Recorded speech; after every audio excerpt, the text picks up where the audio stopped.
El día de hoy hablaremos sobre el Reglamento Interior del Trabajo. El Reglamento Interior de Trabajo es el conjunto de disposiciones obligatorias tanto para trabajadores y patrones en el desarrollo de los trabajos en una empresa o un establecimiento. No son materia del reglamento las normas de orden técnico y administrativo que formulen directamente las empresas para la ejecución de los diferentes trabajos. Cabe resaltar que lo mencionado anteriormente es directamente señalado en la Ley Federal del Trabajo en el artículo 422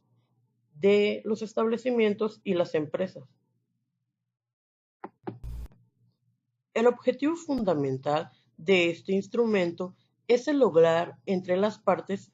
que intervienen en la actividad de una empresa o establecimiento una relación armónica y disciplinada que le permita a ésta ser realmente funcional y productiva respecto al desarrollo de los trabajadores realizados dentro de una empresa siguiendo el marco legal que las leyes deberán establecer por la regulación que se les dará en los diferentes tipos de inspecciones que se marcan por la ley. Como principales antecedentes del Reglamento Interior de Trabajo, podemos observar que una de las funciones básicas de la normatividad jurídica es el conyugar la reproducción de la formación social concreta en la que actúa, fundamentalmente en las relaciones sociales de producción en las que asientan las clases sociales que se generen en ellas, las que dependen del lugar que se ocupa en la pirámide que surge como consecuencia del desenvolvimiento de las fuerzas productivas dentro del contexto social concreto. Los antecedentes más remotos de esta figura jurídica se encuentran en el reglamento de taller, donde el patrón, de manera unilateral, dictaba las normas a las que debían acatar los trabajadores, el poder que el patrón ejerce por sí mismo o por medio de representantes o trabajadores indirectos en diversos niveles, deviene de la subordinación a la que responden los trabajadores como consecuencia de la dependencia económica mayor o a menor medida. En la época del capitalismo se encuentra la referencia más antigua del Reglamento Interior de Trabajo. Es precisamente en el Código Fabril en el que el capitalista de aquella época determinaba a su absoluta voluntad la dominación que despliega sobre los trabajadores.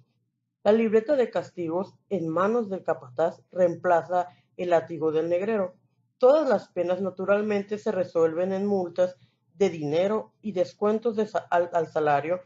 y la sagacidad legislativa de los licurgos fabriles que le hacen las integraciones a sus leyes les resulte muy lucrativa, si cabe que el establecimiento de las mismas fue diversamente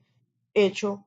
por accionistas que necesitaban mejorar las diferentes clases que se estuvieron generando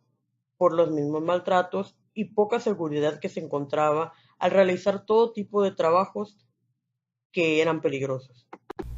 Durante el siglo XIX y las primeras décadas del siglo XX, en muchos países el obrero se presentaba en la factoría a vender sus fuerzas de trabajo en el entendido de que comprender la misma le imponía unilateralmente no solo las condiciones de trabajador, de jornada, salario, etc., sino además la forma como se iba a ejecutar, desarrollar aquel trabajo. Actualmente, gracias a la Ley Federal del Trabajo, los patrones y trabajadores han podido implementar condiciones que puedan mantener un equilibrio entre la relación laboral, como lo dice el artículo 423 del Reglamento Interno. Este deberá contener las horas de entrada y salida de los trabajadores, también el tiempo destinado para sus comidas y periodos de reposo durante la jornada, el lugar y el momento que deben comenzar y terminar las jornadas de trabajo. También los días y horas fijos para hacer la limpieza en los establecimientos, maquinaria aparatos y útiles de trabajo, los días, lugares de pago o las normas de uso que serán implementados para que estos puedan tomar un descanso, como es para los de las sillas.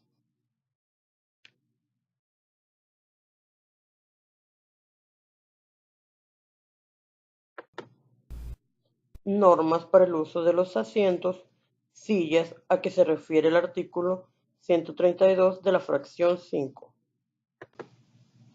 Al igual, normas para prevenir los riesgos de trabajo e instrucciones para prestar los primeros auxilios, labores insalubres y peligrosas que no deben desempeñar los menores y la protección que deben tener las trabajadoras embarazadas, tiempo y forma en que los trabajadores deben someterse a los exámenes médicos previos o periódicos y a las medidas profilácticas que dicten las autoridades, también sin olvidar los permisos y licencias que éstas deben de tener.